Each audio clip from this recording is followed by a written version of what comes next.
if I told you that instead of waking up with that familiar stiffness and tightness in your back every single morning, you could take just 5 minutes, literally 5 minutes, with these 5 scoliosis-friendly stretches and instantly feel lighter, looser, and more in control of your spine for the rest of your day. And not just that, if you made it a daily ritual, you'd start moving with more ease, less stiffness, and more confidence every single morning. Sounds too good to be true?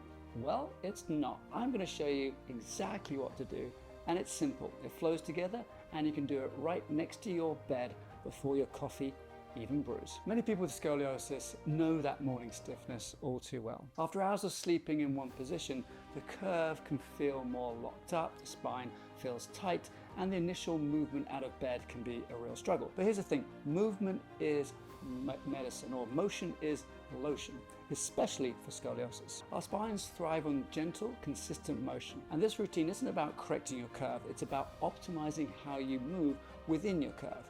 And we're going to do that right from the start of the day. It's about building a foundation of mobility that carries you through. So let's get into it. This routine is designed to gently wake up your spine, improve your mobility, and set you up for a more comfortable day. We're going to move through 5 exercises flowing from one to the other. So just follow along. Remember, listen to your body, move gently, and never push into pain. The first exercise is something you're going to be familiar with.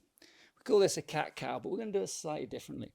I don't want you to focus on your lower back by dropping it down like this or arching it up like this. I actually want you to focus on your upper back only. And so the way we do that is we move this chest bone up, we move the chest bone down. One way to imagine the movement is going to go there is by imagining a light coming out of your chest. And that light is going down onto the mat in front of you. And you're going to move it up towards that wall and then down and point it in between your legs. So just moving your upper back. And we're going to breathe in as you go into the arch. And then breathe out as you go into the rounded back. Really trying to focus on your upper back only. One more of these. Good. For those of you who know me, you know I like to do everything in 3D. So we're actually going to go left and right as well. So we're going to move left and right in the frontal plane.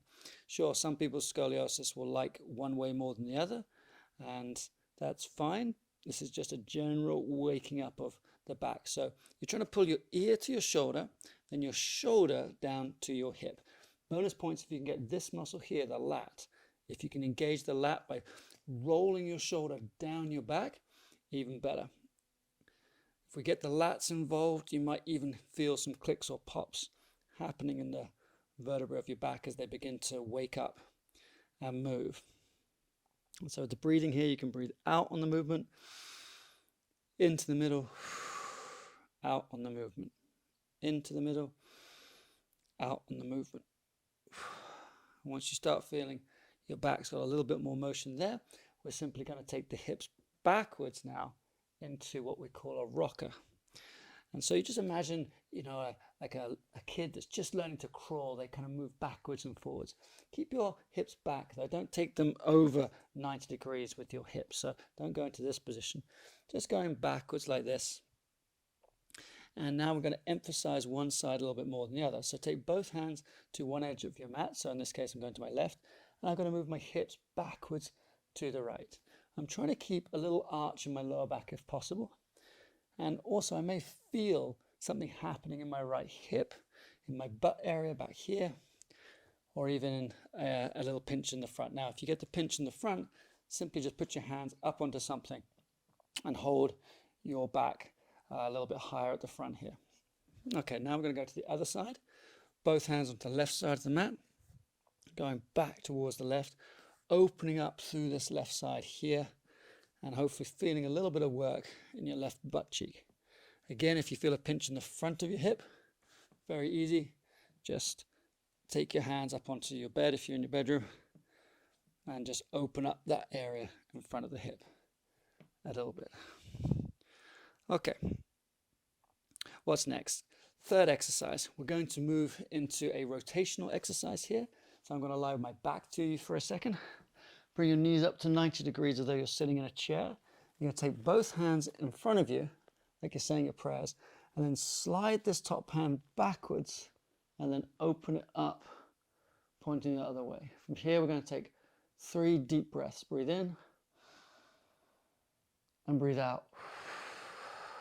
And just allow your back to melt and sometimes click and pop like mine just did. And breathe in and breathe out.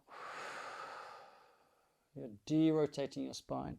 Breathe in for the last one and breathe out. Good. And spin around the other side. So we can do this together on the other side. So knees up to 90 degrees, both hands in front of you. Prayer position, top hand comes back. You're driving this elbow back, trying to get the shoulder blade eventually on the ground here. Now one side will be more flexible than the other. Just take a nice deep breath in and breathe out.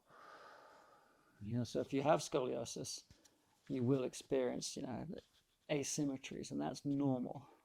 Breathe in. Breathe out. Last one in this position. Breathe out. In this fourth exercise, just put one leg out in front of you. Push your hips forward till you get a little bit of stretch at the front of your hip here. This is common with people with scoliosis to have tight anterior hips and not be able to put their knee behind an imaginary line that goes from their ear, shoulder, hip, down to the ground. So I want you to really work on pushing your hips forward.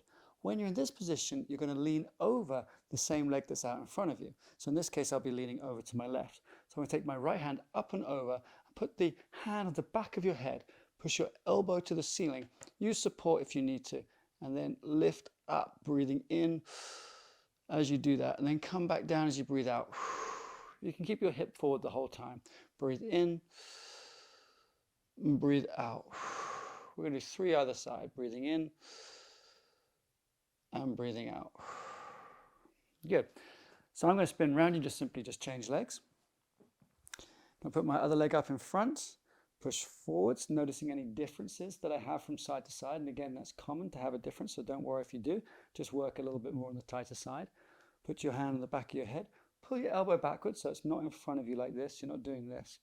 You're opening up your chest and you're breathing in and leaning all the way over to the right side if your right leg is out in front.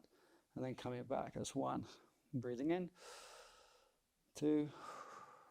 And last one. Breathing in. 3. Excellent. This last exercise is super simple, and it's one you've probably done 100 times. I've got just a little ball here to lean on to, but you could use maybe the end of the bed or a chair or something, and it just makes it a little bit easier if you have something to put your hands onto, because we're going to do a forward fold. However, we're going to engage the hips first. And what I mean by that is you're going to stand with your feet pointing forwards and push your heels outwards. They're not going to move on the ground. You're just going to create tension between them, and that will switch on muscles on the side of your hips. So I want you to create that tension, and then imagine there's a lasso or a rope going around your middle and someone's pulling it backwards. As your hips go backwards, the weight is going to shift onto your heels, but keep your toes down on the ground. From here, your back should be moving in a relatively straight line. Okay, we're not bending your back until you get to the end of range of your hamstrings. From there, you can release your back down, and that's when you can hold on to something. Okay, so if you're comfortable going all the way down to the ground, great. If not, put your hands on something, or just put your hands onto the bed if you're facing the bed. In this position, we're going to take 5 deep breaths with the aim to open up the lower back like you're elongating it and decompressing it. Okay, so now take a nice deep breath. Feel that air go into the ribs at the back, and then breathe out. In between each breath, readjust yourself. Keep your heels pushing out to the side. Breathe in. And then breathe out. Let your head hang loose. If you're not holding on to anything, your hands will be down on the ground. You can even hold on to your elbows if you want. Move your lower back left and right. Breathe in. Breathe out. Recheck yourself, heels pointing out, knees just slightly bent, not completely locked out. Lengthening your back, taking your hips backwards. That lasso is still pulling you backwards. Breathe out. Last one, breathe in. Breathe out. Now, for some people with scoliosis and back pain, it's difficult to come out of these positions. So I want you to put your hands onto your shins or your knees. Slowly use your arms to walk up. Bend your knees, get them underneath your hips.